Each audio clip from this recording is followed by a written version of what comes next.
안녕하세요. 저는 8개월 전에 출산을 해서 예뻐 죽겠는 아들 하나를 키우고 있는 젊은 엄마입니다. 저희 부부는 첫 아이를 꽤나 오래도록 기다려왔습니다. 5년 동안 말입니다. 남편과 처음 결혼할 때만 해도 저희가 아이를 이렇게 기다리게 될 줄은 상상도 못했어요. 둘 다 사지 멀쩡하고 혹여나 싶어서 저나 남편이나 병원 가서 검사도 받아봤었는데 선생님들조차 저희 부부는 몸에 아무런 문제가 없으니 기다리고 노력하다 보면 아이가 언젠가 생길 테니 절대 조급해하지 말라고만 하셨죠. 그러나 저희는 아무리 기다려도 아이가 생기지 않아 결국 시험관 시술까지 알아봤고 시술을 준비하며 몸 관리를 하던 중에 정말 뜬금없게도 아이를 가지게 되었어요. 그렇게 결혼하고 5년 만에 첫 아이를 가지게 되었죠. 임신 사실을 함께 옆에서 듣고 있었던 남편은 두 눈에서 눈물을 짜며 펑펑 울었습니다. 아이를 평소에도 너무나 좋아했던 사람이었고 남의 집 애기만 보면 얼른 우리 애기도 낳자는 말을 입에 달고 살았던 사람인데 그간 아이가 하도 생기질 않아서 저만큼이나 마음고생이 많았었거든요. 그렇게 둘이서 부둥켜 안고 펑펑 울고는 아이가 찾아온 것에 감사해야 하며 오로지 몸조리에만 힘썼습니다. 제가 결혼하고 아이가 지면 직장을 그만두려다가 시기를 놓친 바람에 계속 직장을 다니고 있었는데 임신 사실을 확인하고는 곧장 직장에 사표도 냈고요. 겨우 찾아온 아이를 잃는 일 없도록 온전히 뱃속아기만을 생각하며 먹고 입고 푹 잤습니다. 그 덕에 뱃속아기도 별다른 문제 없이 아주 무럭무럭 자라났고요. 그런데 세상 아무 걱정 없이 찾아와준 아이만을 바라본 채 행복해할 것 같았던 저희 부부에게 다소 걸리적거리는 분이 계셨습니다. 바로 저희 시아버지셨죠. 시아버지는 결혼할 때부터 저와는 마찰이 좀 있으셨어요. 고집이 너무 드세시거든요. 제가 친구를 사귀더라도 자기 주장만 우기고 고집 부리는 사람은 정말 딱 질색이라서 거르고 보거든요. 실제로 학교 다니며 학교 CA 활동을 하러 친구들과 알아서 약속 장소로 찾아가야 한 적이 있었는데 한 친구가 하도 고집을 부리며 딴 길로 가는 게 맞다고 우기는 바람에 온 친구들이 그 친구 따라서 갔다가 잘못된 장소에 도착해서 원래 약속 장소에서 한참이나 지각을 한 적이 있었습니다. 벌점이 깎인 것은 물론이고 핸드폰도 없던 저희한테 걱정했다고 막 화내시는 선생님 모습에 진짜 여기저기 우기고 화내고 고집 부리는 사람 목소리에 된통 진절머리로 느꼈었어요. 어린 나이에 그 상황이 꽤나 트라우마처럼 남았는지 그 후로도 비스무리한 성격을 가진 드센 사람들을 보면 자연스레 먼저 피하곤 했는데요. 아니 근데 결혼하고 나니 저희 시아버지가 딱 그런 사람이더라고요. 평생을 피해온 유형인데 결혼이라는 발목에 잡혀서는 시아버지를 또 한평생 마주보고 살아야 하는 운명이었던 것이죠. 시아버지는 결혼하기 전까지만 해도 그저 말없고 과묵한 사람처럼 보이셨습니다.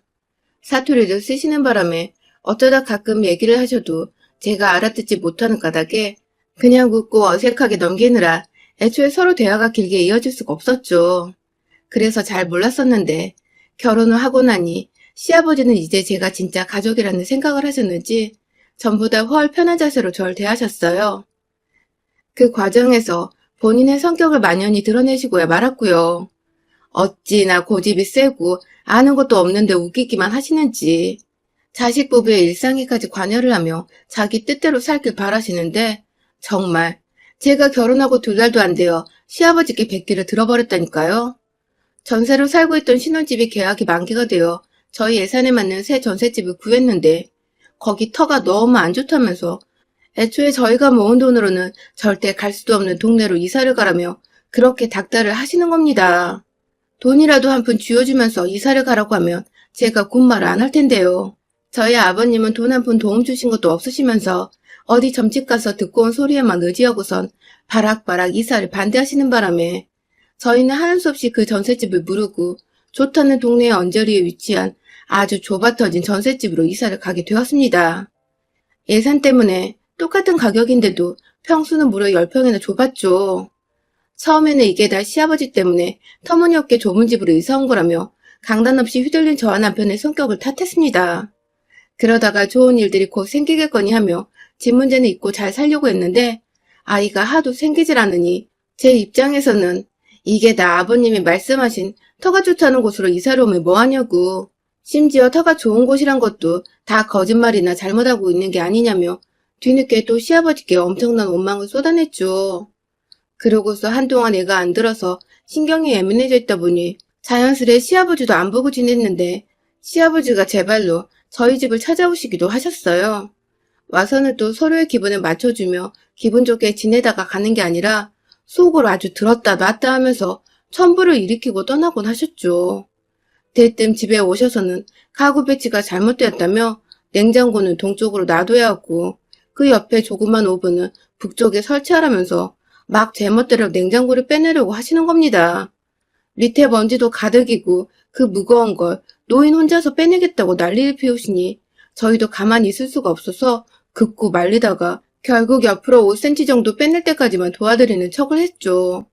자기 말이 무조건 맞다고 그렇게 해야지 집에 돈이 들어온다며 한참을 부엌에서 소리를 지르고 멋대로 고집을 부리시더니 결국 안방까지 쳐들어가시고는 침구 색상이 너무 밝다고 조명부터 싹 다 재수없는 것들이라며 그놈의 돈돈 거리시면서 집안을 쑥대밭으로 만들려고 하셨죠. 뭐가 마음에 안 들면 어디 가서 새로운 침구나 조명이라도 직접 사오시고 말씀하시던가. 기껏 돈 쓰고 오래 깨끗하게 쓰려고 아껴 사용 중인 걸 막 손으로 버리라면서 뜯어 벗기는데 진짜 순간 확 화가 올라오더라고요. 우리에겐 돈이 필요한 게 아니라 소중한 아이가 찾아오는 게 먼저이고 무리해서 좁은 집에서 전세 주고 사는 것도 어처구니 없어 죽겠는데 돈 한 푼 안 들이고 집은 또 뭐 바꿔대려고 하시니 어디서 이런 똥꼬집을 배워서 자식 부부한테 부르시는 건가 싶어 정말 얄미웠습니다. 저만큼이나 남편도 그런 자신의 아버지께 실망을 했는지 가만히 있다가 다짜고짜 아버님을 데리고 밖으로 나갔어요. 그리고 혼자 들어왔죠. 자기가 알아서 택시 태워 아버님을 집으로 보내버린 거였더라고요. 이렇게 저희 부부에겐 약간의 히스테리 같기도 하고 건들면 폭발할 듯 불안한 존재였던 시아버지. 그날 이후로 웬만하면 저희 정신건강을 생각해서 잘 안 보고 지냈는데 그러다 제가 임신하게 되었었죠. 제가 임신을 했으니 어찌되었든 양가 어른들께는 알려드려야 해서 각자의 부모님께 전화를 돌렸습니다. 저희 친정부모님은 저뿐만 아니라 남편과 직접 통화를 하시면서까지 축하한다고 이제 부모가 되는 거라며 칭찬부터 시작해서 덕담까지 좋은 말씀을 한가득 해주셨어요. 그 바람에 저나 남편이나 감동을 받고는 함께 울컥했고요. 그런데 저희 시아버지는 정말 다르셨어요. 시어머니와 먼저 차분히 대화를 나누고 있는데 뒤에서 제가 임신했다는 소리를 듣고는 시어머니 전화를 뺏어든 시아버지는 옆에서 어머니가 발에 치였는지 앓는 소리를 하고 계신데도 아랑곳 않고 그 사실을 왜 이제야 전하냐며 다짜고짜 자기 불만을 토로해내셨습니다. 검사를 받자마자 알려드리는 거라고 하니 그저서야 본인 스스로 화를 겨우 가라앉히시며 아들인지 딸인지를 묻던 아버님. 그건 지금 당장 알 수 없는 거라고 하니 또 점집 가서 알아보고 오겠다며 저희 말이 다 끝나지도 않았는데 전화를 끊어버리시더군요. 아, 진짜 어이가 없어서 말입니다. 그 바람에 저는 혹여나 싶어 시어머니께는 문자로 다시 한번 인사말을 전했고 시어머니도 옆에서 시아버지한테 또 전화를 뺏길까봐 몰래 문자로 저희와 답장을 주고받으셨어요. 도대체 다혈질에 자기 할 말만 하는 우리 시아버지를 어찌 해야 하나 싶다가도 애가 태어나면 좀 순해지실라나 싶어서 꾹꾹 눌러 참았습니다. 그러다가 드디어 우리 아들이 태어났죠. 성별검사 때 아들이라고 이미 말씀을 드렸었는데 시아버지는 점집에서 딸이라고 했다며 하다 병원에서 받은 검진 기록에 의문을 제기하시며 홀로 제 뱃속의 아기를 남의 집 손주 보는 마냥 무관심으로 일관하셨습니다. 저와 남편은 처음 보는 모습도 아니었던지라 그냥 무시를 했고요. 그러다 아들이 떡하니 태어나자 시아버지는 그제서야 본인이 했던 말은 또 까마득히 잊어버리시곤 아들이 태어날 줄 알았다며 동네방네에 신이 나셔서는 좋다고 자랑을 하고 다니시더라고요. 저 임신했을 때 맛있는 거 먹으라고 매달 용돈까지 챙겨주시던 친정아버지와 비교를 해보면 손녀인 줄 알고 눈길 한번 주지 않고 하다못해 사탕이라도 쥐어주지 않으셨던 시아버지. 참 보잘것없고 인정머리 없어 보였죠. 그럼에도 막상 자식을 놓고 보니 부모한테 할 도리는 하고 살아야 하는 게 맞겠다 싶어서 최소한 안부 전화라도 주기적으로 드렸고 친구분들이랑 술이라도 잡수시라고 용돈도 몇 번 챙겨드렸네요. 그러던 중에 시아버지가 아이 이름을 떡하니 지우셨습니다. 전혀 오고 간 얘기가 없는 상태에서 일어난 일이었죠. 보통의 아이들은 이름은 온 가족이 함께 같이 뜻을 모아 점집을 찾아가건 아이의 부모 의견을 존중하든지 해서 이름을 맞추는데 저희 시아버지는 한마디 상의도 없이 혼자서 자주 가시는 그 점집을 또 찾아가서 아이 이름을 따오신 겁니다.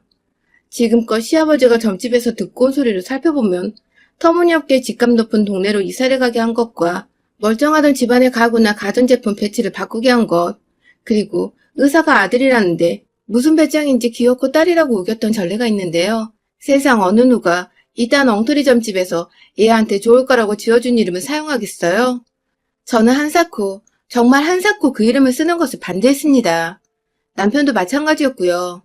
하지만 시아버지는 이게 그 점집에서 아이를 위해 지어준 특별한 이름이니 반드시 사용해야 한다면서 그래야지 애 팔자가 풀린다면서 아직 100일도 넘기지 않은 갓난아이 앞에서 앞으로의 팔자가 들어올 거라며 험하다는 소리를 해대시며 가져온 이름을 쓰길 원하셨죠. 아이 험담을 들은 것 같아서 기분이 정말 더러웠는데 앞에서 고집을 꺾질 않으시고 계속해서 이 이름이 완벽하다고 우겨대시는 시아버지 태도에 진절머리가 또 났어요. 그 고함 지르고 바락바락 우겨대는 목소리가 진짜 오만정이 다 떨어지게 하는 데시벨이었죠. 어찌나 말을 곱게 쓰지도 못하는지 군데군데 문장 끝마다 구수한 욕을 집어넣으시는데 아직 말을 알아듣지도 못하는 저희 아들도 그 소리가 듣기 싫었는지 막 울어대더라고요. 그 바람에 겨우 시아버지는 입을 다무시고 한참을 저희 집 소파에 앉아서 저희 부부가 결론을 내기까지 기다리시다가 저녁이 늦어서야 입 밖으로 욕이란 욕은 다 퍼부으시고는 다시는 여기 오나봐라 하시면서 문을 쾅 닫고 집으로 돌아가셨어요. 어처구니 없이 욕도 먹었고 정신은 하나도 없었던 그런 하루였습니다. 그렇게 또 한동안은 찾아오지 않으실 줄 알았는데 예상보다 일찍 시아버님은 저희 집을 또다시 찾아오셨습니다. 손에는 누가 봐도 무당집에서 가져왔을 법한 노랗고 뻘건 한자가 새겨진 봉투 한 장을 들고 들이닥친 시아버지는 이번엔 여러 가지의 이름을 대시며 그 중에 하나를 저희 부부 보고 고르라고 하시더군요. 저희를 위한 배려라고 끝까지 생각을 하면서 애써 마음에 드는 이름이라도 찾아보려 했는데 정말 거짓말하고 하나도 없었어요. 무슨 1700년도에 있을 법한 그런 고지식하고 따분스러운 이름을 대시고는 분명 우리 애는 아들인데 어디서 순자가 끝에 들어간 여자스러운 이름이라든지 받침에 기역자가 들어가 발음하기도 힘든 괴팍한 이름을 적어와서는 저희 보고 고르라고 하시니 어이가 없었죠. 이름은 좀 시간을 가지고 저희가 알아서 후보를 잘 고른 후에 다 같이 상의하러 연락을 드리겠다고 말씀을 여러 차례 드렸는데도 끝까지 포기하지 않고 본인 할 말만 하시던 시아버지는 결국 또 자기 말을 일방적으로 듣지 않는다며 급기야 본인이 돈 주고 받아왔을 그 종이를 확 자기분의 모닉을 찢어버리고 마셨습니다. 그 과정에 고성은 자연스레 오갔고 겨우 재웠던 아들이 깨면서 집안은 내 울음소리에 늙은이 고집 부리는 소리까지 아주 난장판이 되고야 말았죠. 제가 그 당시 애가 하도 새벽 내내 잠을 자지 않아서 하루 중 잠들어 있는 시간이 고작 2시간 정도밖에 안 됐을 정도로 뜬 눈으로 지새우며 살고 있었는데 어처구니 없게 갓난아기 있는 집으로 찾아와서는 애를 울리고 제 성질까지 긁어대시는 시아버지를 보니 정말 열이 무지하게 받더라고요. 옆에서 남편이 절 말리면서 어떻게든 진정을 시키려고 하는데도 말은 귓등으로 안 듣고 본인 할 말만 급하게 하시느라 결국 끝에는 숨까지 차다 하시던 시아버지 모습이 진짜 찌질하고 못나 보였어요. 어떤 말로도 그 모습이 설명이 안 되던 그때 결국 시아버지는 본인 멋대로 제 자식 이름을 지으시고는 그 이름대로 아이를 부르기 시작하셨어요.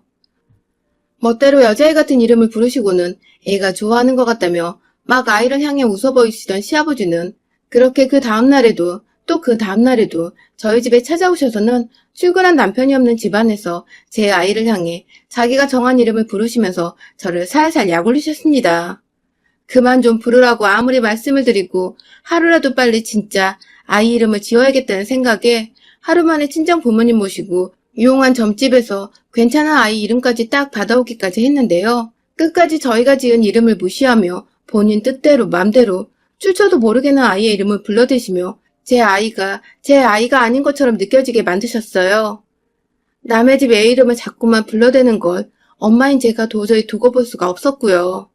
그러다 불과 얼마 전 제가 아이 출생신고를 하며 급하게 넣은 태명 이름 말고 친정 부모님과 지은 이름으로 가족관계 등록부에 등재된 정식 이름을 변경했는데요.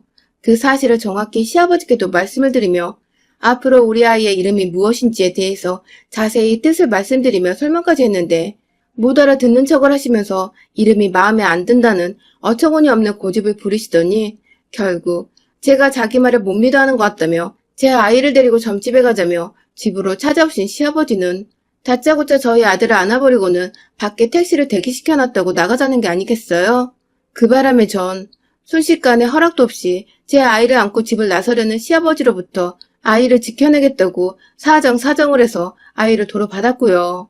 진짜 혹여나 그 와중에 얘가 바닥에 떨어지거나 다치기라도 할까봐 시아버지 흥분 안 시키려고 소리도 안 지르고 언성도 안 높이고 정말 무릎까지 꿇어가며 이름을 당장 바꾸겠다고 설득을 하니 그제서야 말귀를 알아듣는 것 같다며 아이를 안겨주시던 시아버지.